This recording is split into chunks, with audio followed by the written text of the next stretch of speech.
潜水なんて威力。進撃をもろともしない潜水の勝利だ。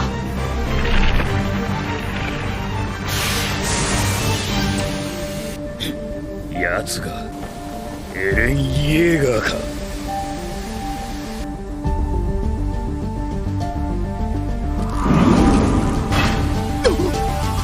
本当に仕留める気だ。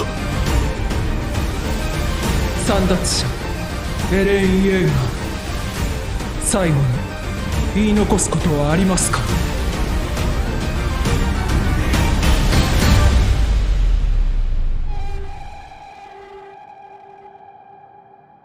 今だ、ミカさん。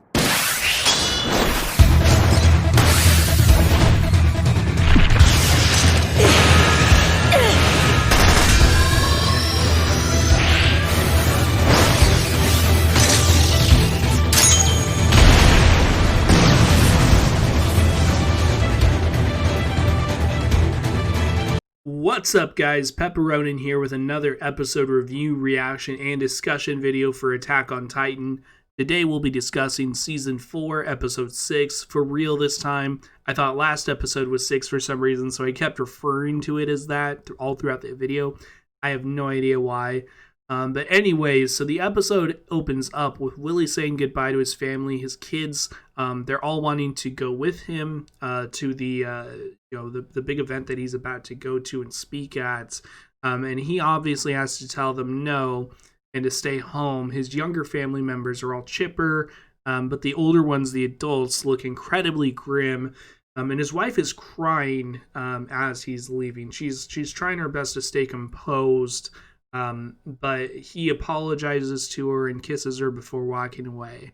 And I think that's really interesting because there was a bit of speculation floating around after last week's episode that maybe he knew he was going to die based on some of the mannerisms, the way that he worded certain things, how nervous he was, and how he was already crying on stage before Eren even made an appearance.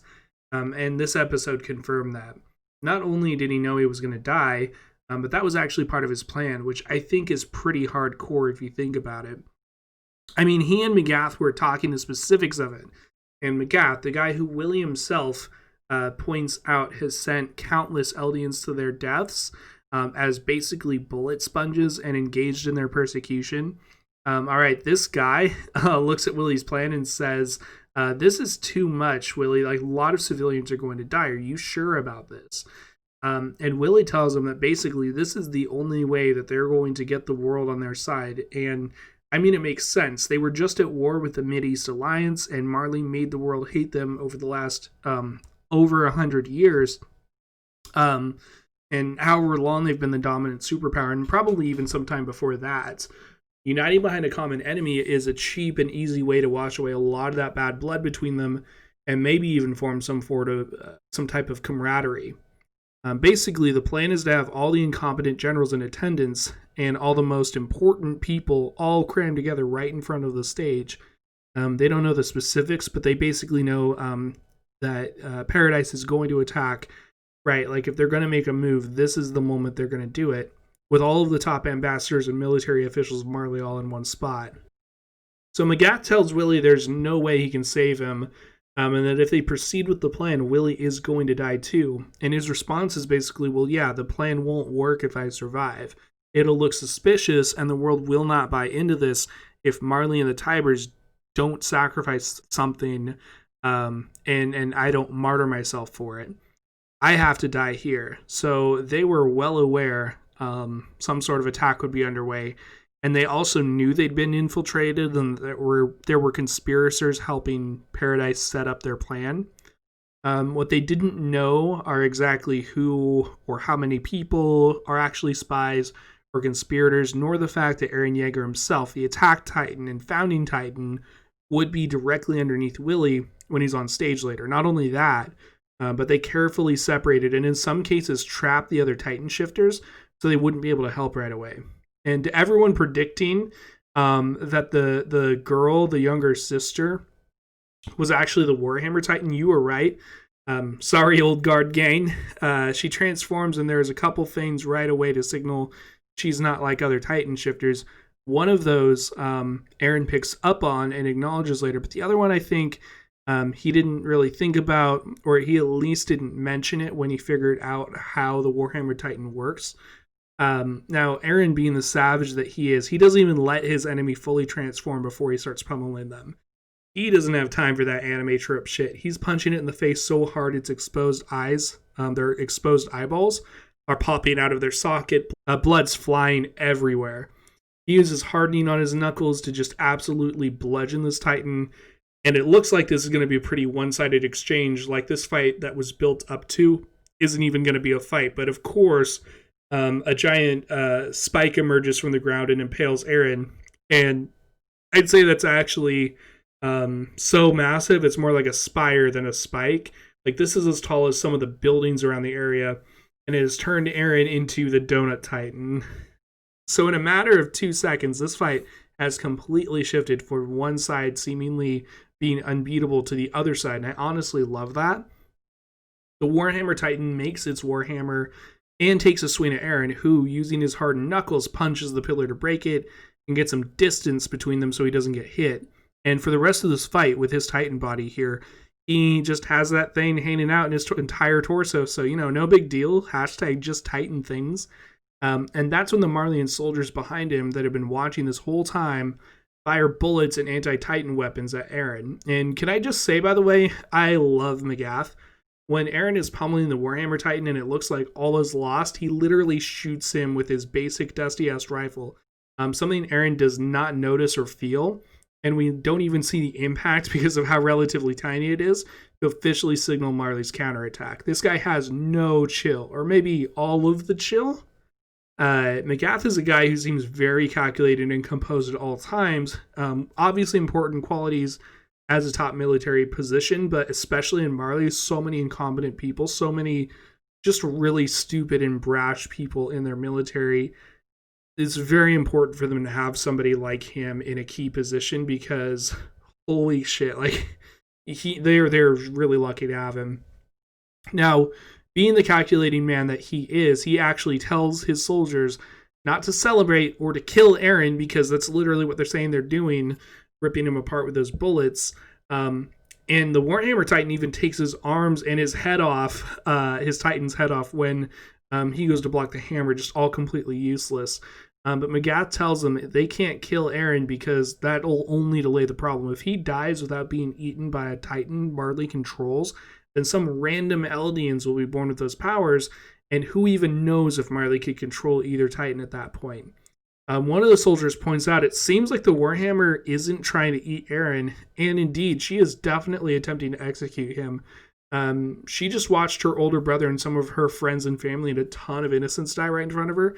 And even though she was fully aware of what was about to happen, she's obviously still going to be extremely angry and hateful, and rightly so. So Aaron's Titan reaches its limits, and he's emerged out of its nape. And Warhammer asks if he has any last words before she crushes him with the hammer, and he says, "It's now or never, Mikasa." And one of the most hype moments in the entire series happens as we see Mikasa swing around and fire like 50 billion Thunder Spears right into Warhammer's nape, and all of the Survey Corps members dressed in tactical black using their ODM gear, which seems heavily upgraded. You see a swath of them, basically Spider-Man fleeing through Marley and cutting down / exploding any Marleyan soldiers they come across, just including the back row that was just targeting Aaron. And you get to see what John looks like now. You get to see a Flock, the character, the only one to have survived the volley from the Beast Titan, the one that carried Erwin on his back and called everybody devils, which I think is kind of funny that he used that word specifically, having been born inside the wall. But you get to see them. You see what Connie and Sasha look like. It's really cool to see those characters, and making us wait those extra 4 episodes, I think really helped build up what they were going to look like. And so now Magath actually does make it out of that explosion of the back line later, somehow off screen. We see him a little later in a building. That's probably my only nitpick because they made it look like he got caught up in the blast, and he was right there with them, surrounded by Survey Corps members. So I don't know how he got out of that situation. He's very resourceful. I don't think it would be impossible for him to do that. But then the same thing happens later in the episode, because when you see him, he's recalling how the military is already on its way. The 30,000 strong from the Navy's coming. Special forces from the mountains, surrounding areas, they're closing in on Marley. And that's just the Marleyans. If any of their allies are joining in, they're coming too. While he's describing that, a grenade gets thrown into the building right next to him, explodes the whole room they're on, and he still shows up later with just what seems to be just blood on him. But he's walking around, he's fully conscious. I mean, he doesn't seem too injured compared to what we just saw him go through. That's my only real nitpick about the episode, is just the pacing with that. I don't really know how that ended up happening. It's entirely possible that they had scenes to explain both those things, and they just got cut for either for time or to fill the time slot, because they're on such a crazy schedule. They're balancing multiple projects at once. Studio Mappa is doing amazing with this show so far, in my opinion, and but that's something we have to take into account. Is it's not necessarily their fault that those things aren't properly explained. But at least if that has to happen, at least it's with a character who's resourceful enough so that we've seen so far that we could see that reasonably happening. Now, a couple things I really appreciate about this episode, and I was honestly expecting the show to do this. It's incredibly mature, but there's always that little worry in the back of your head that because Eren is the protagonist in an anime, they're just going to brush past or downplay all the horrible, awful things he did here. But thankfully, they did not do that. And so it seems like there was some sort of rift between Eren and Paradise, or maybe they weren't fully in on this plan of his. Because Mikasa asks him if he realizes what he just did. She points out that he killed civilians, he killed children. She basically says, that there's no coming back from this, right? There's no coming back from what you did. And you get to see exactly what a cold, detached person Eren's become. He basically just disregards what she says, and just points out that, hey, the work's not finished yet. The Warhammer Titan's getting back up, and the fight kind of continues from there. The conversation's dropped out of necessity, but obviously this is probably going to be picked up on later. Eren's basically a full-blown psychopath at this point, because, like a sociopath, they can't relate to other people or see things from their perspective. They just kind of disassociate and do whatever they want. But a psychopath knows exactly how their actions affect others. They can perfectly see from their perspective, but they carry out whatever they're going to do anyways. And that's full-blown. That is Eren, right? Especially right now. He displayed a full understanding of Reiner last episode. He completely got why Reiner turned out the way he is. He acknowledged that he was brainwashed as a kid, had no choice in literally any of his life decisions or opinions. And not just Reiner, but Marley as a whole. He talked about how innocent the Marleyan people are. That, yeah, there's jerks, but there's good people too. I mean, he befriended Falco. He got to really witness over the last 4 years what the world is like, what the rest of the world's like, and how many innocent people there are. And despite coming to those realizations, and despite understanding them and realizing that they're not just monsters, he still resolves to transform in front of Reiner, possibly killing Falco, but also devastating the world up above them, and just killing tons of innocent people, including children. And honestly, throughout the series, I think he's always had this issue of being a psychopath, but it was just kind of thinly masked behind his shonen protagonist personality. Like, he had friends he cared deeply about, but multiple times he put everyone else in danger because of his drive to kill the Titans. And at the time, because that's like every anime ever, right? The main character puts everybody in danger because of whatever their drive is, whatever their desire is, but it's okay because they end up saving the day and they end up, winning in the end. That's not how this is. He was written that way because, in my opinion, because he is a psychopath, and because like and I just love how the show kind of delves into that. Like, that is not a healthy mindset to be in. That is not at all what you actually want out of a friend, a human being that's, especially somebody that's in charge of you or takes charge and continuously puts you in those situations. I mean, how many times would he listen to Mikasa say something heartfelt and just disregard her, even though he seemed to sometimes maybe privately understand how she felt? You know, in the moment, he'd act like she didn't even say anything. And we also see the recruits that we've been following this whole season up till now, and holy shit. I mean, Zofia is just dead right off the bat. The entire top half of her body was just crushed under a boulder, and she like got like JoJo seared to death. And Udo, just completely overtaken by shock, ignores all reasoning and logic and tries to move the boulder off of her before being trampled by civilians trying to get away from the carnage they're experiencing. And we see someone actually break his neck trampling over him with more people stepping on him. And there is no hope, man. But they pick him up anyway. They try and bring him to a hospital. And the whole time this is happening, we see the Survey Corps members just decimating the population. I mean, they're throwing pipe bombs in buildings. We see a happy drunk man from a few episodes ago who doesn't even know what's happening get crushed by debris, along with that woman who was constantly on his case. She's trying to get him out of there, and they both get crushed. It's basically a repeat of episode 1, where a bunch of these characters were introduced to, who are just regular people, all get massacred. And not gonna lie, there are parts that are straight up hard to watch. And I think that this just makes the first 4 episodes of the season that much more genius, because these are not faceless fodder we're watching die left and right. We've spent 4 episodes with them, basically almost the length of a full-length movie. I mean, imagine watching a film, right? Imagine watching like the Avengers or something, and just after that movie, in the very next film, they're all just massacred by a different set of heroes who we spent like a trilogy or 2 with before.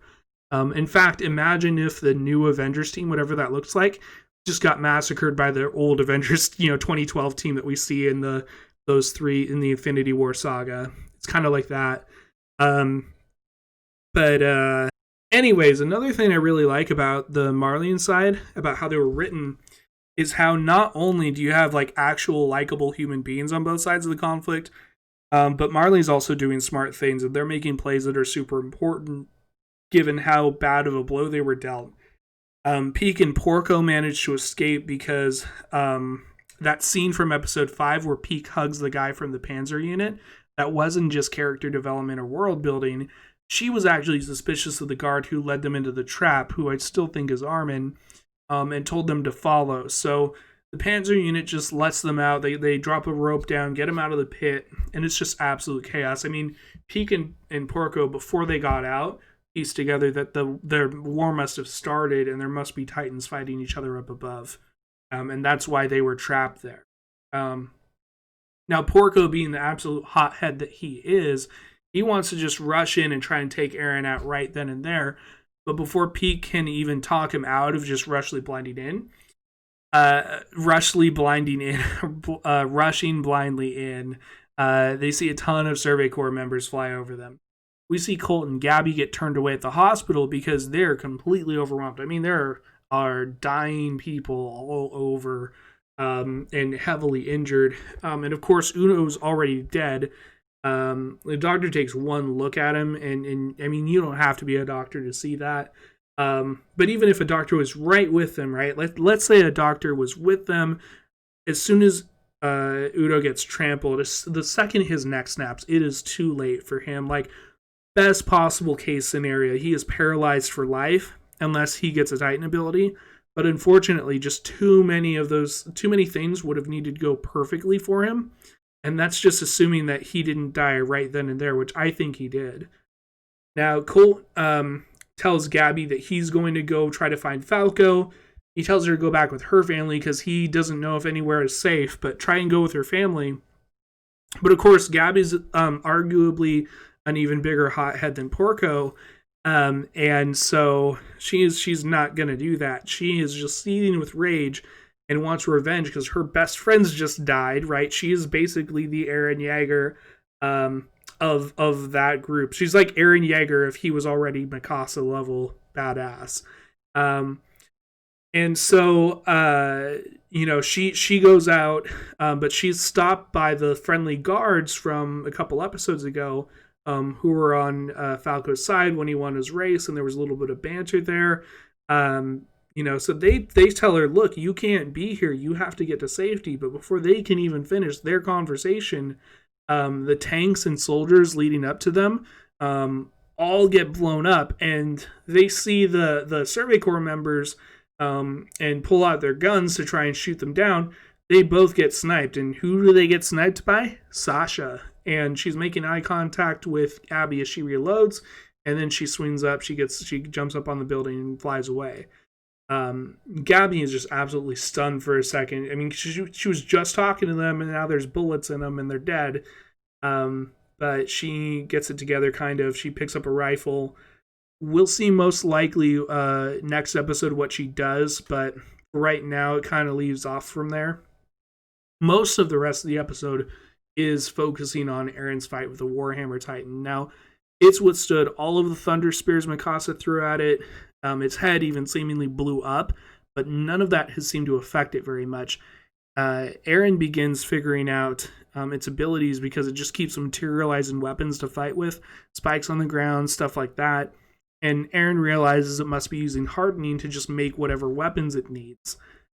And I mentioned before a couple things that tipped Eren off as to the true nature of Warhammer's abilities. One of those things being that it formed from the feet up, which is not how Titan shifters typically transform. The other thing he doesn't mention, but I think should have tipped him off, was the fact that even though the Titan wasn't even touching the ground when this happened, it was getting pummeled, it still produced that giant spike that impaled him out of the ground, right? That's where it didn't come from the Titan, it came from the ground. And but either way, they figure it out. So Eren tells Mikasa to distract the Warhammer Titan, and while they're fighting, he finds a trail leading from one of its feet to underground. And so he transforms once again, and like a big old radish, he pulls on the cord and pulls the user's body out of the ground, and severs its connection to the main body. But before he can actually eat it, Porco, the Jaw Titan, flies in out of nowhere and just takes a big old chomp into his nape. But everyone else is too far away to stop him, except for one character who we haven't seen yet. Just before Porco comes in, you see a flash of him, but you don't see anything from the shoulders up. But Porco knows who he is, even though he's never met him before. Levi, the fucking human berserker that puts the fear of God into Titan shifters, slices his jaw so he can't follow through with his bite, rendering him basically useless as all the main characters descend on him, while he remarks that he's a Titan and mere humans shouldn't be coming to kill him. And that's about where we leave off. We still don't know if Reiner and Falco survived Eren's transformation, and if it's been this long, my guess is that Reiner is alive, but Falco got crushed to death. But we will have to wait and see, though. Also, can I just say I love the fact that Paradise was even further behind Marley in terms of technology by light years, but rather than try and compete directly with the rest of the world in terms of tech, they used their ODM gear, an invention completely thought up in the isolation of the walls, and their thunder spears, and just improved what they had. Zooming around like that makes regular humans a threat to even the craziest Titans, and makes them almost impossible to hit with rudimentary firearms available to Marley. But I think it's all but confirmed at this point. They've been making alliances with other countries. There's no way their weapons and ODM gear improved by that much in that short a time just by themselves. Not to mention the handguns that they were using. I mean, their ODM gear is basically just grappling hooks at this point, like grapple guns. It's crazy. My guess is that they use their ODM gear and their thunder spears, basically guided missile, or not guided missiles, but they're basically missiles that you can strap to yourself. I have the feeling that it's possible that they made some alliances with some of these other countries and told them, like, hey, look, you guys aren't able to fight the Titans.